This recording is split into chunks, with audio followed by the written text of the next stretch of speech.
नमस्कार, मैं हूं आपके साथ अंकिता पाल और आप सभी का हमारे छत्तीसगढ़ में स्वागत है। रुक करते हैं खबरों की तरफ। छत्तीसगढ़ के नक्सल प्रभावित इलाकों में सड़क निर्माण का काम जोरों से चल रहा है। पिछले कुछ सालों से जिला प्रशासन और पुलिस दांतेवाड़ा से जगरगुंडा मार्ग तक सड़क बनाने में जुटी हुई है। इसी के तहत अब तक 18 किलोमीटर की सड़क तैयार हो चुकी है। हालांकि नक्सलियों ने सड़क निर्माण कार्य में लगे वाहनों को आग के हवाले कर दिया है। देखिए इस रिपोर्ट में।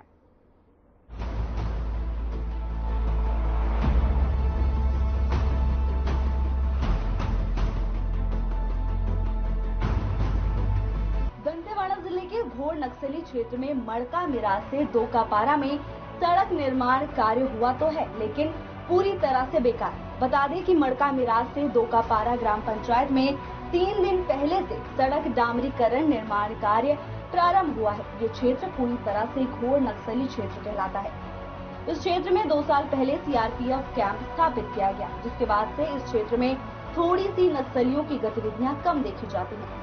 उससे पहले इस क्षेत्र में सिर्फ नक्सलियों का ही बोलबाला हुआ करता था, लेकिन अब डामर सड़क का निर्माण कार्य किया जा रहा है। इस सड़क के निर्माण को देखकर ही समझा जा सकता है कि कहीं पर आधा इंच भी डामर नहीं लगा है, कहीं पर नीचे की मिट्टी पूरी तरह से दिख रही है। और इस निर्माण कार्य में लगे 10 चक्का वाहन जब उस सड़क से गुजरे तो रोड पर लगा डामर पूरी तरह से उखड़ गया और नीचे की मिट्टी साफ साफ दिखने लगी। इससे साफ समझा जा सकता है कि सड़क का निर्माण कितना गुणवत्ता पूर्वक हो रहा है। ऐसे बीहड़ों में जब किसी प्रकार का रोड निर्माण होता है तो पुलिस के जवान और सीआरपीएफ के जवान सहित एसटीएफ के जवान इस रोड को बनाने में अपनी पूरी सुरक्षा देते हैं। कई बार तो ऐसे रोड निर्माण में हमले भी हुए हैं और कई जवानों ने शहादत भी दी। ऐसे में इस तरह गुणवत्ता विहीन सड़कों का निर्माण कार्य जवानों के जान से खेलना कहां तक उचित है, जब देश के जवान ऐसे दुर्गम जगह पर जाकर अपनी जान जोखिम में डालकर ऐसे सड़कों का निर्माण करवाते हैं और कुछ ठेकेदार अपने निजी लाभ के लिए इस तरह की बेकार सड़कों का निर्माण करते हैं। हमारी टीम ने जब चल रहे रोलर चालक से इसकी जानकारी मांगी तो उन्होंने बताया कि ये सड़क 5 साल के लिए निश्चित की गई थी कि इस सड़क को 5 साल तक कुछ भी नहीं होगा। कितना दिन चलने का उम्मीद है? 5 साल चल जाएगा। कहीं कहीं पे आधा इंच भी माल नहीं है इसमें। ऊंचा नीचा फिर भी कहीं कहीं पे तो आधा इंच भी नहीं है, बिल्कुल एकदम दिख ही रहा है, पूरा पत्ते के बराबर भी नहीं है। वहाँ तो मशीन खींच के जाएगी। हाँ, जहाँ डाउन है वहाँ ज्यादा माल जाएगा। तो ये रोड 5 साल चलने की पूरी उम्मीद है। 5 साल चल जाएगा, आप लोग की पूरी वारंटी है। ठीक, आप देख सकते हैं हम इस वक्त खड़े हैं नक्सली क्षेत्र दंतेवाड़ा जिले के हिरोली ग्राम पंचायत में। ये हिरोली ग्राम पंचायत दोकापारा एक बहुत ही नक्सलियों से घिरा हुआ जगह है। यहाँ पर पूरा नक्सलियों का गढ़ माना जाता है और इस क्षेत्र में आज पुलिस की टीम यहाँ पे सर्चिंग पे आई हुई है। सूचना की जानकारी मिली थी कि यहाँ पर कहीं पे आईडी लगाया गया है, तो उसको चेकिंग के लिए यहाँ पे पुलिस की टीम आई हुई थी, जो अभी चेकिंग में लगी हुई है। और यहीं पर अभी रोड निर्माण का कार्य चल रहा है और जो पुलिस के जवान हैं वो कहीं ना कहीं अपनी जान को जोखिम में डालकर ऐसे रोड का निर्माण के लिए वो हमेशा ड्यूटी देते हैं, हमेशा यहाँ पे तैनात रहते हैं। और ऐसे क्षेत्रों में वो पुलिस की टीम हमेशा आती रहती है, सीआरपीएफ की टीम आती है, डीआरजी की टीम आती है, अपनी जान को जोखिम में डालकर वो इस सड़कों का निर्माण करवाती है। लेकिन कुछ ठेकेदार अपने पैसे के फायदे के लिए, निजी फायदे के लिए इस तरह गुणवत्ताहीन सड़क का निर्माण करवाते हैं। और आज उसी में ये देख सकते हैं आप कि इतनी गुणवत्ताहीन यह रोड बनी हुई है, सड़क बनी हुई है कि इसका एक बारिश तो क्या ये गर्मी भी निकाल पाएगी कि नहीं निकाल पाएगी, ये भी समझ पाना मुश्किल है। अब देखने वाली बात है कि ये सड़क कब तक ऐसी ही रहेगी। क्या सरकारी तंत्र इस सड़क निर्माण की गुणवत्ता जांच करेगा या ये सड़क ऐसी ही रहेगी? Bureau report.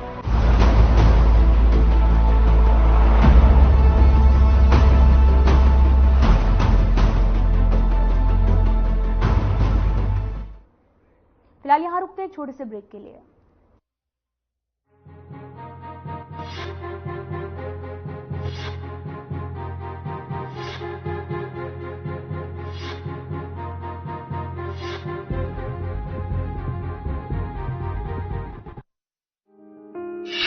राम राम सा आपके शहर कोरबा में पहली बार आयोजित होने जा रहा राजस्थानी कल्चर प्रोग्राम, जहां आपको राजस्थान की संस्कृति और कला से परिचित कराया जाएगा। साथ ही साथ आप राजस्थानी व्यंजनों का लुत्फ भी उठा पाएंगे। स्पेशल नाइट 14 फरवरी। आज ही टिकट बुक करें। संपर्क करें 7060356254 9039501771 पर।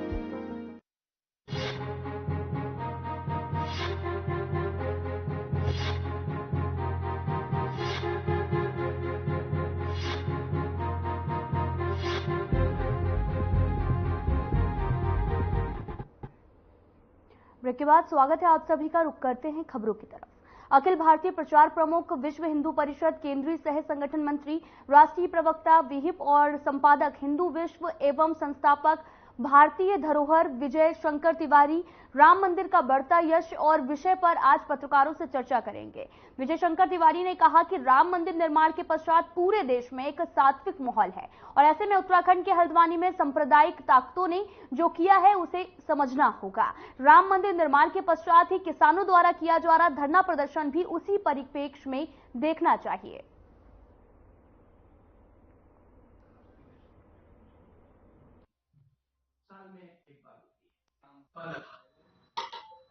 लेकिन बीच में कुछ समय से थे सनातन और बहुत सारी चर्चाएं शुरू हो गई थी। वो वही है, उनके मन का भाव है। लेकिन आपने देखा 22 दिन में वहां था। मैं पिछले 2 महीने में 2-3 बार गया। एक बार तो 5 दिन रह करके आया और 15 जनवरी से 23 जनवरी तक मैं दोबारा रह गया। लगभग 1000 पत्रकार वहां थे। मैं था वहां पर, पत्रकारों के बीच में ही था। मेरे पास निमंत्रण था अंदर जाने का, लेकिन मैं अपने पत्रकारों के बीच में था।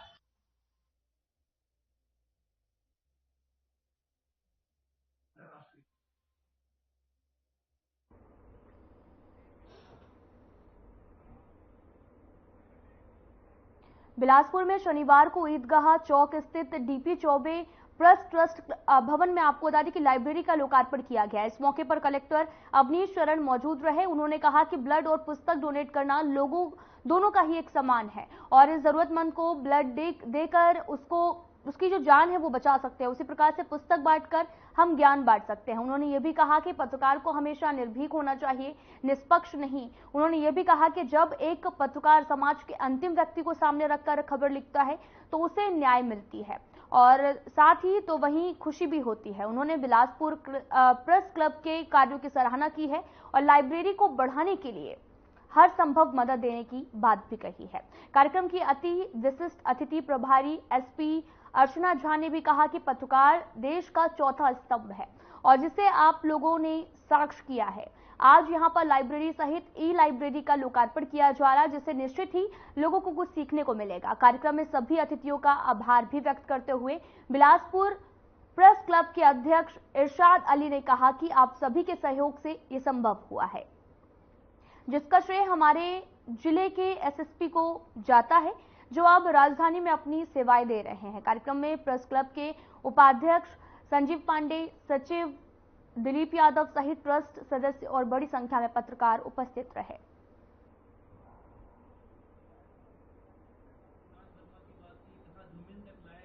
तो अभी भी हैं, बट अब नए जिले में नई जिम्मेदारियों के साथ हैं। उनका मैं शुक्रगुजार हूं कि उन्होंने इतना बढ़िया लाइब्रेरी की शुरुआत करनी और बुक डोनेट करना। एक होता है ब्लड डोनेशन, बुक डोनेशन, ये दोनों एक दूसरे से कम नहीं है ना। ब्लड डोनेट करके आप किसी की जिंदगी बचाते हो और बुक डोनेट करके किसी को आप उस ज्ञान तक पहुंचाते हो। तो मेरी सबसे पहले तो शुभकामनाएं आप लोगों के साथ है, ये लाइब्रेरी बढ़ता चला जाए और लाइब्रेरी में सुविधाओं का भी विकास हो, नई नई किताबें भी आए। सभी हमारे वक्ताओं ने बहुत अच्छी बात कही है और यह लाइब्रेरी की शुरुआत मैं हबीब खान, हमारे जो सेक्रेटरी हैं, अभी उनका मोतियाबिंद का ऑपरेशन हुआ, इससे नहीं आ पाए, और नजमत जान अवस्थी की हम लोगों ने इसकी कल्पना 12 साल पहले की। अभी जब आप ऊपर जाएंगे तो देखेंगे कि जो हमारी रेक है वह रेक सब पुरानी हो चुकी है और वो पड़ी हुई है। जब ये साल आया मेरे पास और बताया कि भैया ऐसा ऐसा है, एसपी साहब बुक्स देने के लिए बोल रहे हैं। तो मगर ठीक है, नई शुरुआत करते हैं। बोला कैसे करोगे? बोले बुक्स तो ले लेते हैं। तो मगर अगर आप बुक्स ले लो,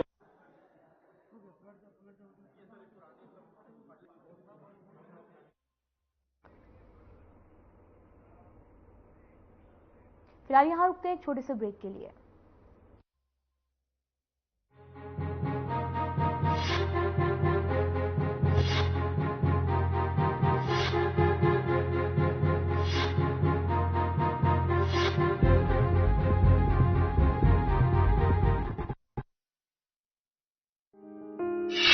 राम राम सा आपके शहर कोरबा में पहली बार आयोजित होने जा रहा राजस्थानी कल्चर प्रोग्राम, जहां आपको राजस्थान की संस्कृति और कला से परिचित कराया जाएगा। साथ ही साथ आप राजस्थानी व्यंजनों का लुत्फ भी उठा पाएंगे। स्पेशल नाइट 14 फरवरी। आज ही टिकट बुक करें। संपर्क करें 706254 9039501771 पर।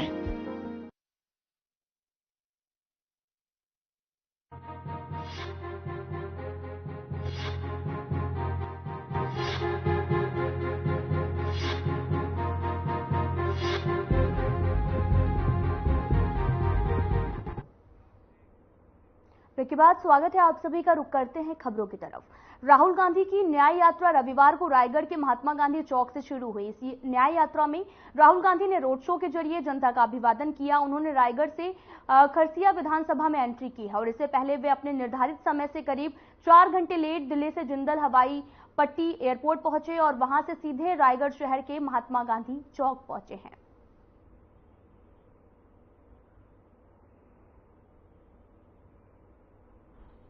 राहुल गांधी जी का भारत जोड़ो न्याय यात्रा का विधिवत शुरुआत रायगढ़ जिले से हो रही है। ये न्याय यात्रा ऐतिहासिक रहेगा। हमारे तमाम कार्यकर्ता, तमाम नेतागण मिलकर इसका जबरदस्त तैयारियां कर ली है, ताकि इस न्याय यात्रा के माध्यम से केंद्र सरकार की नाकामियों को लेकर हम जाएंगे और हमारे नेता लगातार कि उनको नाकामियों को जनता तक पहुंचा रहे हैं, ताकि आने वाले लोकसभा चुनाव में भारतीय जनता पार्टी को केंद्र से देश से उखाड़ कर फेंके। ये भारत जोड़ो न्याय यात्रा का मकसद है। विष्णु को कहा कि मुख्यमंत्री का कहना है कि न्याय यात्रा निकाल रहे हैं राहुल गांधी जी, वो अपने ही पार्टी के में न्याय करें। भारतीय जनता पार्टी पूरी तरह से डरी हुई है, इसीलिए इस तरह का बयानबाजी कर रहे हैं। आज देश में महंगाई चरम पर है, बेरोजगारी चरम पर है, देश की अर्थव्यवस्था चरमरा गई है, देश सुरक्षित नहीं है, युवा भटक रहे हैं दर दर। इन सब को लेकर हमारे नेता और माननीय राहुल गांधी जी न्याय यात्रा निकले, ताकि ये न्याय देश के सभी वर्ग और सभी लोगों को मिले। इसका मेन मकसद है, जो देश के हर कोने कोने तक हमारे नेता राहुल गांधी जी इसका संदेश पहुंचा रहे हैं। आज कहां तक पहुंचेगी न्याय? आज न्याय यात्रा रायगढ़ से शुरुआत होकर सक्की जिले और कोरबा जिले के सीमा भैंसमा तक पहुंचेगी, जहां ऐतिहासिक हर जगहों पर हर जगह स्वागत की तैयारियां हमारे सभी कार्यकर्ताओं ने की है। फिर कल फिर भैंसमा से सूरजपुर जिले, फिर 13 तारीख को अंबिकापुर, 14 तारीख को फिर अपने सीमा से हम विदा हमारे इस न्याय यात्रा का छत्तीसगढ़ से करेंगे। Thank you.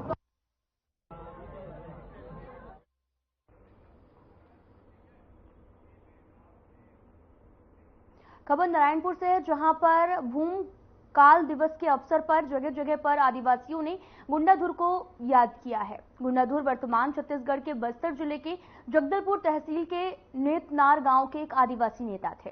उन्होंने 1910 में बस्तर के कंकेर जंगल के धुरवाहों के विद्रोह में, आपको बता दें कि प्रमुख भूमिका निभाई और विद्रोह का नेतृत्व किया। बस्तर के कई आदिवासी उन्हें नायक मानते हैं और आज इस महान नायक के भूकाल दिवस के अवसर पर हजारों की संख्या में आदिवासियों ने जल, जंगल, जमीन और अपने अधिकारों और समाज का अस्तित्व बचाने के लिए एक साथ 4 अलग अलग जगह पर हुंकार भरा है और फर्जी मुठभेड़ में मारे जाने वाले निर्दोष आदिवासियों को नमन भी किया है।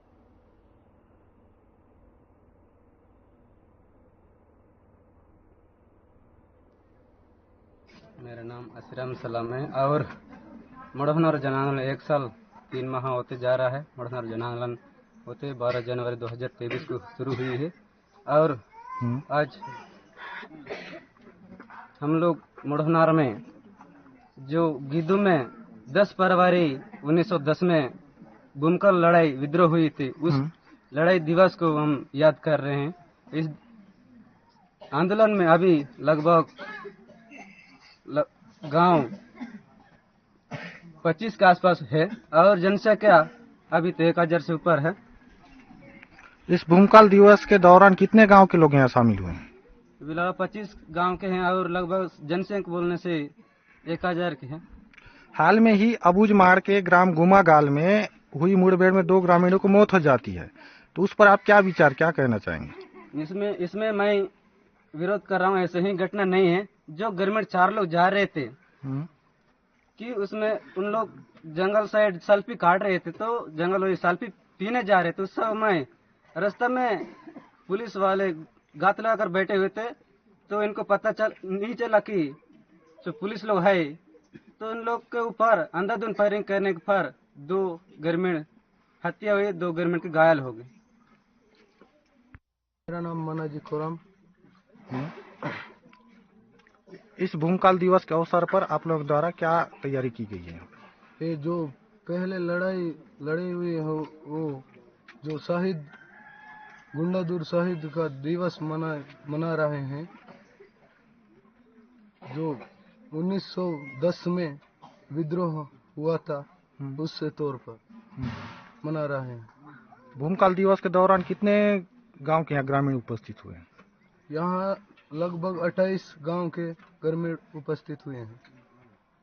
हाल में ही अबूझमाड़ के ग्राम गुमागाल में हुई मुठभेड़ में 2 ग्रामीणों की मौत हो गई थी, हो जाती है, उसमें आप क्या कहना चाहते हैं? वो पूरा फर्जी मुठभेड़ है। वो फर्जी मुठभेड़ करके उनको मारे हैं। रमलू कुर्राम है। मैं ग्राम पंचायत टेमरू गाँव सामाजिक कार्यकर्ता हूँ और जो हमारे ग्राम टेमरू गांव में आज भूमकाल दिवस के अवसर पर क्षेत्रीय हिसाब से हम यहाँ पे गुंडादुर का पूजा करते हुए एक यहाँ सांस्कृतिक टीम और दूर दराज से बहुत सारे लोग आप देख सकते हो, देखिए आए हैं। हमारे क्षेत्र हिसाब से यहाँ 10-15 गांव से उपस्थित है और जो हम इसी साल नहीं हर साल यहाँ पे मनाते हैं। आप लोगों के द्वारा इस आदिवासी और अंदर बिहड़ क्षेत्र में आप लोगों द्वारा और किस प्रकार से मतलब आप लोगों का ये सांस्कृतिक कार्यक्रम तय किया गया है? यहाँ पे सांस्कृतिक तो पहले से परंपरा जो चल रहा है, ढोल मांदरी, वही सांस्कृतिक हम यहाँ चला रहे हैं और जो अभी से नहीं है, पूर्वज से ही चल रहा है, वही हम चला रहे हैं। इस भूमकाल दिवस के अवसर पर कितने गांव के ग्रामीण शामिल हुए हैं? यहाँ पे 10 से 15 गांव उपस्थित है। यहाँ पे मेरा नाम शंकर वट्टी है। मैं ग्राम मदोड़ा का हूँ और मैं मादोड़ मठा बचाव समन्वय समिति का सदस्य हूँ, क्योंकि हम लोग गुंडादुर दिवस 1910 का भूमकाल दिवस के नाम से हम लोग हर 100 साल मनाया जाता है और इसका परंपरा हम 1910 के बाद जितना भी शहीद हुए हैं उनका याद में हम लोग उसी सांस्कृतिक कार्यक्रम रखा गया है।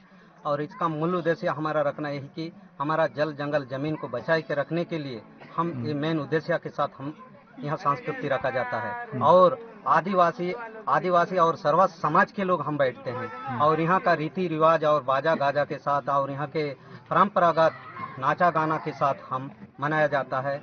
और ये हम जंगल को आगे भी और अभी भी हम बचाते ही आ रहे हैं और बचाने के लिए हम संकल्प लेते हैं। इसी के वारिस हैं और हम आगे तक जल जंगल के लिए लड़ते रहेंगे। यही हमारा मकसद और उद्देश्य है।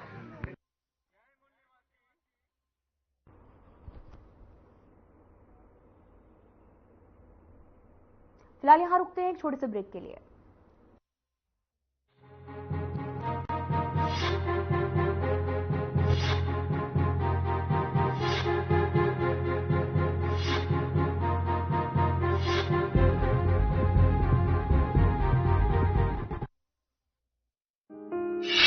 राम राम सा। आपके शहर कोरबा में पहली बार आयोजित होने जा रहा राजस्थानी कल्चर प्रोग्राम, जहां आपको राजस्थान की संस्कृति और कला से परिचित कराया जाएगा। साथ ही साथ आप राजस्थानी व्यंजनों का लुत्फ भी उठा पाएंगे। स्पेशल नाइट 14 फरवरी। आज ही टिकट बुक करें। संपर्क करें 7000356254 9039501771 पर।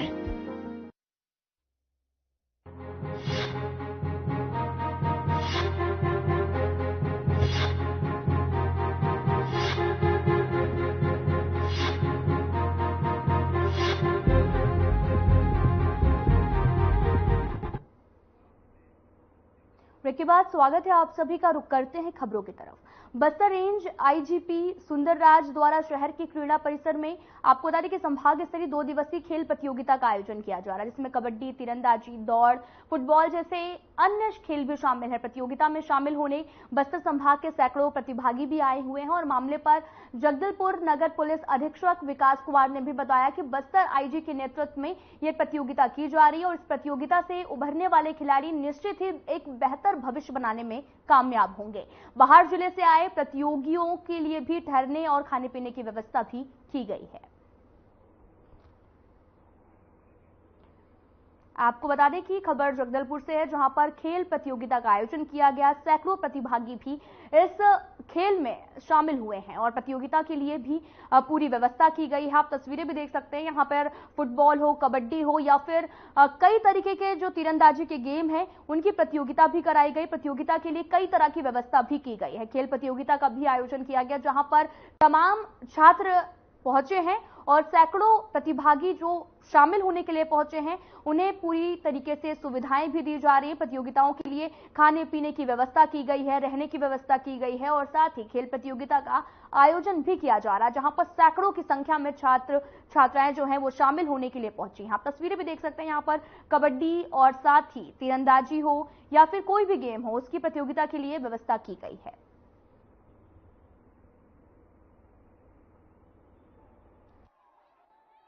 दो दिवसीय रेंज स्तरीय खेलकूद प्रतियोगिता का आयोजन आदरणीय पुलिस महानिरीक्षक श्री सुंदरराज पी सर के निर्देशन में कराया जा रहा है, जिसमें जो बस्तर संभाग के 7 जिला की टीमें आई हैं। इस 2 दिवसीय खेलकूद प्रतियोगिता में विभिन्न खेलों का आयोजन किया जाएगा, जैसे hockey, cricket, volleyball, badminton, kho kho, kabaddi, football. इसके साथ साथ जो एथलेटिक्स होती हैं लाइक कि short put, 100 meter race, 400 meter race, 200 meter race, relay race, long running वगैरह सारे खेलों का आयोजन किया जाएगा और इसका समापन कल होगा।